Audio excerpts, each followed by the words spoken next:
Well, howdy there, Internet people. It's Bo again. So, today we're going to talk about how to get through low points.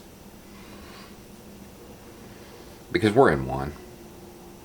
As a country, as a world, as a species, as individuals. I was reading messages tonight. It was a very common theme. A lot of people are down. So, we're going to talk about how to get through them and where we go from here. When people talk about their worst week ever, I have a true story I like to tell people because it kind of puts things in focus. Because it is, as far as I know, it actually is the worst week ever. Nobody watching this has dealt with anything like this. And it's a true story. There's this guy. He's a ship designer. Okay, Japan, 1940s. Works for Mitsubishi and builds tankers. He's on a business trip, and he's down by the docks. Everything's going good. He's in high spirits. Yeah, he forgot something and had to go back and get it. I think it was like a travel stamp or something. But he's in a good mood, having a good day, going about his business, about to head back home, and boom, air raid. Knocks him to the ground. Eardrum busts. Burned up. Bad. He is messed up. Takes him a full day just to kind of recompose himself so he can get started back home because he wants to get home now. Now, it being the time, that era, he gets home and he goes to work 3 days later. Bandages and all. And he's sitting there talking to his bosses, telling him what happened. They're like, no way. Boom, air raid. These weren't normal air raids. His business trip took him to Hiroshima. He returned home to Nagasaki. That's the worst week ever of anybody. That's pretty much it. His name was Yamaguchi. Was his last name. And that's it. I mean, that's pretty horrible. I mean, aside from the physical aspects of it, I mean, that's got to be pretty traumatic. Because at the time, nobody even knew it existed.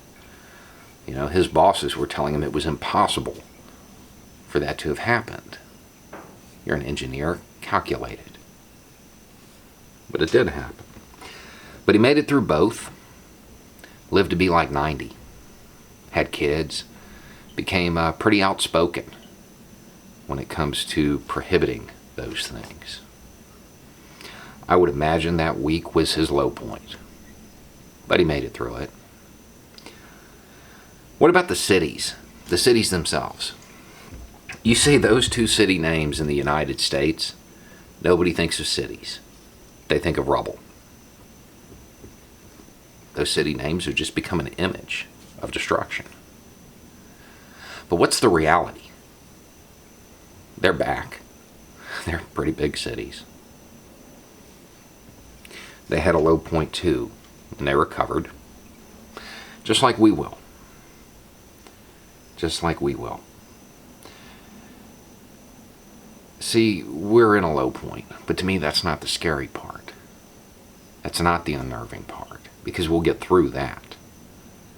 What's scary to me is watching our leaders, our betters, be more concerned about feathering their own nests or their re-election chances than they are with dealing with the low point.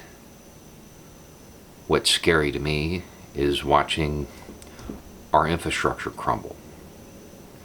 Realizing that the mass incarceration issue, it's still there.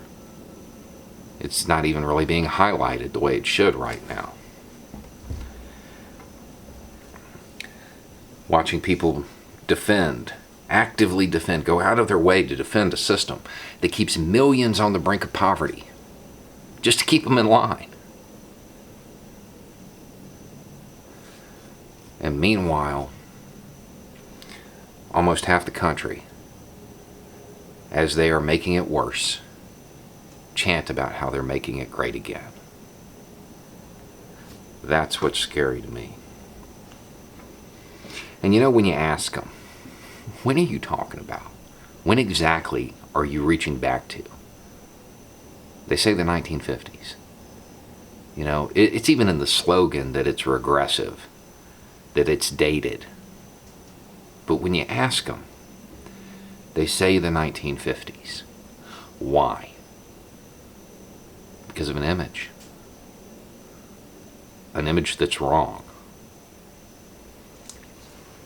It's a lot like the image we have of those cities.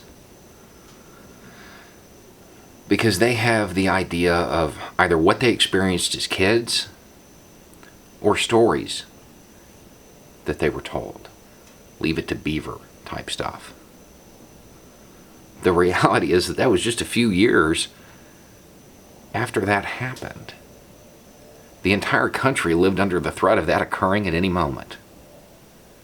There was injustice everywhere. All kinds. But that's how we're going to make America great again. We're going to reach back to that. It's an image. It's a myth. It's not real. It's not real.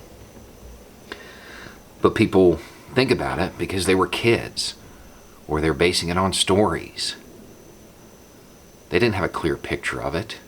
I'm sure at some point in the future I will look back on the 1980s as this great time and forget about the recession, crack, everything else that was going on at that time. Because with age, you forget about the bad stuff. You idolize things. Get that image. What's scary to me is not what's happening right now. What's scary to me is watching the United States behave as a failed state. Because see, what's happening right now, we knew it was a possibility, we knew it was coming, we did nothing. The infrastructure issues, we knew it was coming. There's a whole bunch of other stuff we know is coming and we're not acting. We're downplaying it.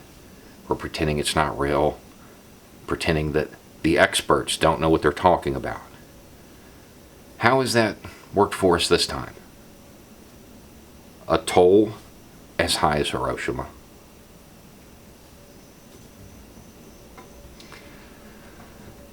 We're at a low point. Fact. But we're going to get through it. And we need to keep our spirits up. And get our mind around the fact that we got a lot of work to do. We have to fix everything these people did while they were making us great again. Because the U.S. at this point, the behavior is the behavior you see in a failed state. That's what's scary. That's what's unnerving. And it's not going to get fixed by people in D.C. And I know you're thinking, your favorite politician, whoever it is. No, not really. It's not going to be up to them. It's going to be up to you and me. Because we need new ideas. We need real systemic change. Something that works for the people on the bottom. And that's going to take those people on the bottom working together, cooperating, coming up with the ideas that we need to move forward. We are in for a long haul. Take pleasure in the fact that you're going to be part of it. That you will be part of setting the stage.